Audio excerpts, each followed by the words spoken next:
What's happening, guys? Chris from NCG here, and welcome to NCG Pokemon's first ever Golisopodcast. I am joined with none other than Benjamin Behrens. How are you today, Benjamin? I'm doing fine. How are you doing today? I'm fantastic. Thank you very, very much for coming along. It is a fantastic first guest to start off our new podcast segment. So talk a bit about yourself. For anyone out there who doesn't know who you are, maybe only seen you a couple of times on Facebook, just tell us a bit about yourself. So, actually my old name is Benjamin Behrens, but I changed my name to Benjamin Martinson. So, some of you guys probably don't know that, but yeah, that's that story. I've been playing Pokemon for almost 14 years now, so I'm getting kind of old in this game. I'm also the creator of the Pokemon Mentor channel, where I help people become better in the game itself and life in general. So yeah, that's what I'm doing. I'm also a professional Pokemon player. Professional Pokemon player, fantastic. So your recent success is the Memphis Regional, where you were, I believe, the only top 8 who was playing the Golisopod list.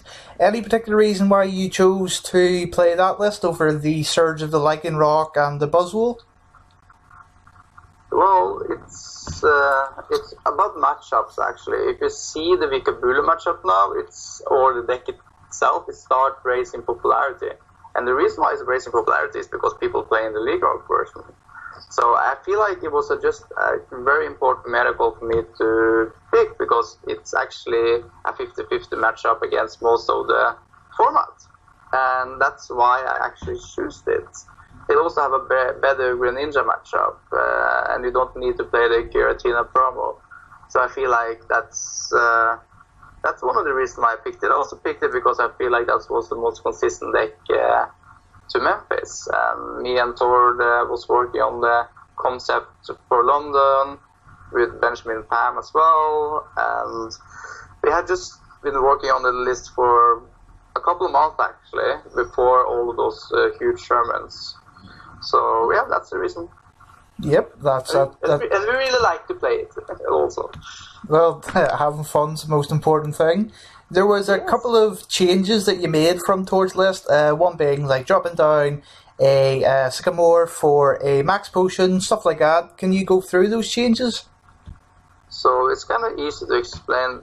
In London, we expected that people wasn't going to play the deck. That we as a team decided that we are the only one that probably going to play it. Yeah. So we're not going to take against ourselves. We're just going to take against the meta and what we think the meta is. So we did that, and after World, we won the tournament, and I got top 32. People just adapted and took the idea and played themselves, and then we need to adapt to that too. That means that we actually need to take against ourselves, basically.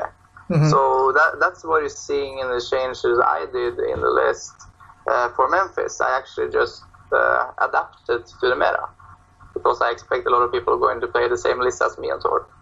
Yep, fantastic. Is there any future changes you have been considering? Obviously, you can't let the cat out of the bag too much, but is there any changes that you thought were nice in testing but kind of faded off in future testing? Oh, it's a hard question, because it's so much depending on the meta game. Mm-hmm. Like, if the metagame is just Buzzwole GX, I would love to have a second Mewtwo, you know. Yeah. Because one of my topic 8 game, my first game, my Mewtwo was prized. It's actually quite huge, because you can have no answer on 3 energy Buzzwole if you cannot one it carry. So it's about meta. I feel like every card was necessary in the deck, and I still feel like the deck is optimal. I feel it's optimal now for the format before we get the new set. But for now, for Australia, I think the list is pretty much the way it should be. Yep, fantastic. The noticeable exclusion from Memphis was obviously Gardevoir. Do you believe that it still holds the best, or well, in matter of opinion, one of the best decks of the format, or do you believe that's the end of Gardevoir? It has really no hope in coming back? I feel like everything can happen in Pokemon. It depends on the cards we get, and I don't know all the cards yet, and we actually don't do that. So I feel like it's hard to say, but with all the metal Pokemon that is coming, I feel like Gardevoir going to have a rough time for sure. The new Soligelo GX is pretty strong. So let's see what happens there. But it's a stage 2 deck. I'm not a huge fan of stage 2 decks though. Yeah, prefer consistency. Obviously, you rather play the game through the rounds. Yep, that's fair. In terms of the standard meta right now, it's in kind of a nice place. How do you find it right now? Is it one of the best standards you've played in a while, or could it be better, or is it going to get better? The one thing I find it's super hard to decide decks sometimes because it's so many decks. That's the thing. I'm not sure if I like it or not. I really remember back in the old days in 2010-11 when we played the SP format. Mm-hmm. And I felt like that was like 3, maybe 4 main decks, and it was kind of easy to understand what you're going to play against. But now it's like so many decks, like 15 to 20 new decks in this format, and it's super hard. But I also think it's fun. I really like it because then I actually test every strategy, and I also push myself to the limits. Yeah, and that's quite fun when you play this game. I really like that. How much testing did you put into Memphis in terms of hours? Because I know you had people like Tord and Benjamin Pham to test with, but you yourself, how many hours did you put in? Well, mentally I think about a game every day. So I'm going through strategies in my head. Sometimes I also have a lot of different things I also need to do in life. Because there's a lot of balance. You need to have balance in life. You can't just play Pokemon 24/7. You also need to do workout. You need to be with friends and family. You need to have like a normal balance in life. Because if you do it too much, I feel like, for me, I get a little bit tired and bored by doing that. So I need to do a lot of different things actually. But when you think about big tournaments, I'm trying at least to have like a month preparation where I have tested probably 8 to 12 hours each day, mm-hmm. usually, and maybe one day off. That's how I think you get successful in this game. And before Memphis, I did a lot of practice before London, so I took the practice with me to Memphis, and that really helped me. Yep, that's fantastic. Do you believe having all the cards available to you in your testing circle is massive, or is most of the game sort of based on theory and hitting ideas off each other, or do you all have every single viable card you maybe swap about and test about? I feel like if you're going to argue for the picks you make, you need to test it first, because sometimes in theory it doesn't work or it works.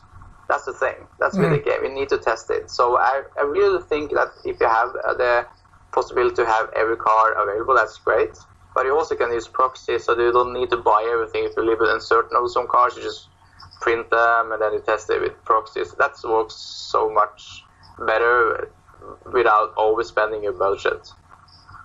Yep, that's fantastic. The team stages was a matter of talking from Memphis. What's your input in the team stages? Do you think they were a good thing? Were you anywhere near the team stages?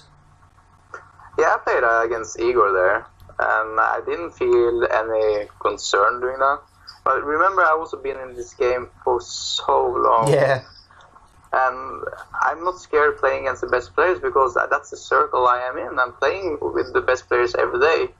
And for me, that's just normal. And I can see that people got a little bit scared of it, because they can feel like, oh, maybe they cheat, maybe they have this mentally, how do you say it? What's the word again? No, it's stuck. What do you say, darling? The stress? I have my girl over here. Oh, fair. Capability is the right word.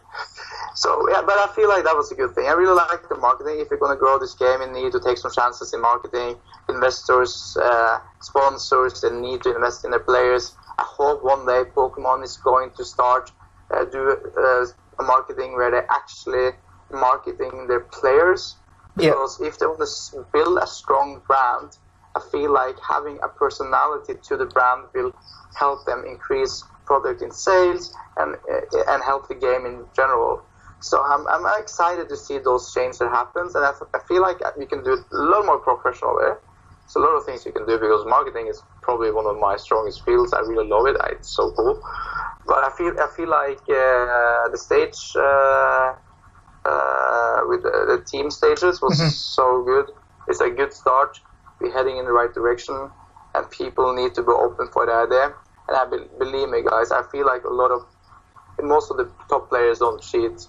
We had some issues, of course, with some players at that tournament. Yeah, I wonder who. But I feel like we need to not judge everyone, because it's important. And time is short. If people see time is short, it's so easy. One day they get caught. I'm not old police officer. We usually said if you're stupid enough to do criminal activities, you're stupid enough to get caught. So I feel like that's the mentality I have there too. Yep, fantastic. You had a very interesting point on Jojo that I saw. You say that you as a senior player needs to be there for him, essentially, to show him the error of his ways. That's quite a unique point of view, because everyone seems to be flaming him, putting him down, saying that he should be banned, blah blah blah. Do you think that's a sort of fair opinion of them, or do you believe they need to back off a wee bit, give him a bit of breathing space, realise what he's done? I feel like when you do a mistake, I would say it's a mistake when you start cheating. I'm not saying he did, because I don't know 100%. But I feel like if you did, and you know you did, and you got caught, because he got actually escorted out of the tournament, that means that he did something really wrong. Then he needs to admit it. He needs to actually be a guy that actually say, I'm sorry, I did a mistake. They called me. I need to fix this. This is an issue that I need to fix. And there's a lot of people there, because he also have a responsibility to actually make this community great. And if we have this toxic atmosphere in our environment, we're going to destroy the things we already have starting to build up to become so great. And as a community, we need to actually take care of the issues together. It's not just only his fault, it's probably his parents' fault. It might be the community's fault. Maybe there's so much pressure in this game and everyone wants to be part of the fame and the money and everything there. So people start doing illegal things. And that's something you see in different sports as well. Like we know Tour de France, for example, we have Louis Armstrong. I'm funny. We have Armstrong. Yeah. And we see that Lance Armstrong. We see that I mixed the musician. We see that so many people get like they want to have it, so they just do it because they want to do every action to do it, but they don't see it's actually possible to do it the right way. But it's probably the right way. It takes a little longer time, and people need to be patient. People too impatient these days. They need to actually understand that it's a long process to become successful in everything they do. Yep. And especially in a card game, when you don't always have the control of everything. You cannot control everything in a card game. You can just control yourself. And a good start will be playing the game the right way and work your butt off. Work so hard as you never worked before, and you will see results. But if you start cheating, you will maybe have results in like early, but later it will disappear as fast as it came, because karma will strike back. I always believe that. Mm-hmm. Fantastic. That's a very interesting point of view to have. Yes, I can believe, or I can agree with a lot of that. That's all I've got to ask you, Benjamin. Have you anything to add at the end of the interview? Well, I can add that we should not judge Michael Long. And if Michael Long did cheat in general, he should just say he did it, and then just because people will appreciate that more. And I will not judge him for doing that. I will actually appreciate that more. And I think that it will be great for the community, and it's actually his responsibility to take action on this. So, and he's young. It's still young, but it's not an excuse for doing the right thing. Yep, absolutely. Thank you very much, Benjamin, for jumping on. You're a fantastic guest, great answers, great response, great start to our podcast. Thank you for joining me. If you have any questions for Benjamin, please leave them in the comments. I will pass them on, and hopefully he will pass on some solid answers as he has done in this podcast. Thank you for joining, Benjamin. Thank you so much for having me. Thank you. This is Chris from NCG, signing out.